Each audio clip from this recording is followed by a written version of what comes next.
আমি জানি আমাকে সারা জীবন কাঁদতে হবে। কারণ আমি তোমাকে ভালোবাসার দুঃসাহস দেখিয়েছি। ভালোবাসার নামে দিনের পর দিন তুমি আমাকে ঠকিয়েছ।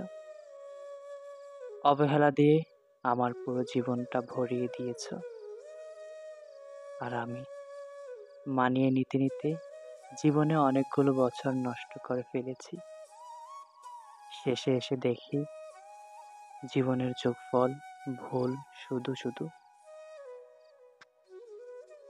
আমি বা কি পেলাম বলো?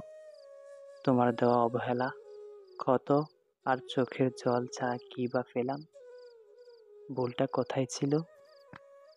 তোমাকে ভালোবাসাটা নাকি মানিয়ে নেওয়াটা? তোমাকে ভালোবাসাটা নাকি মানিয়ে নেওয়াটা?